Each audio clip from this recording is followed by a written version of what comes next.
Soyons saints, en partenariat avec Magnificat. En ce 12 décembre, nous fêtons les Corentins, Corentines, Cora et Coralie.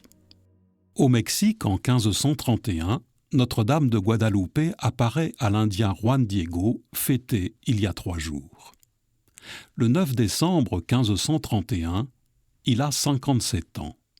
Son épouse décédée lui avait offert pour son anniversaire un manteau, une tilma qu'il porte ce jour-là en marchant sur le mont Tepeyac. Il entend alors un chant d'oiseaux merveilleux. Il voit une dame qui l'invite à s'approcher. Elle est magnifique, son vêtement brille comme le soleil. La nature autour d'elle est transfigurée. Après s'être intéressée à lui, elle se présente comme la Sainte Mère de Dieu. Elle désire qu'une église soit érigée ici même et que tous ses enfants viennent lui demander sa protection et son aide de maman.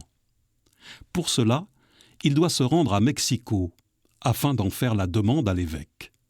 Juan s'empresse d'obéir, mais l'évêque n'est pas convaincu. Le lendemain, l'évêque ne le croit toujours pas et demande un signe. Finalement, Marie l'envoie au sommet de la colline faire un bouquet. Il découvre en plein hiver, sur un sol pierreux, des fleurs magnifiques, inconnues du Mexique. Il les cueille, puis la Vierge les dépose dans sa tilma.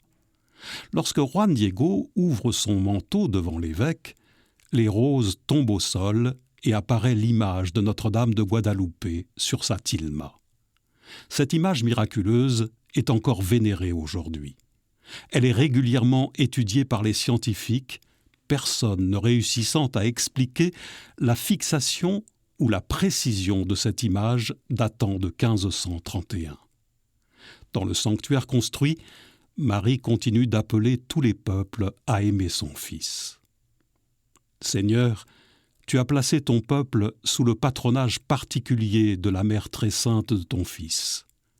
Accorde à tous ceux qui invoquent Notre-Dame de Guadalupe de travailler avec une foi plus vive au développement des peuples en prenant les chemins de la justice et de la paix.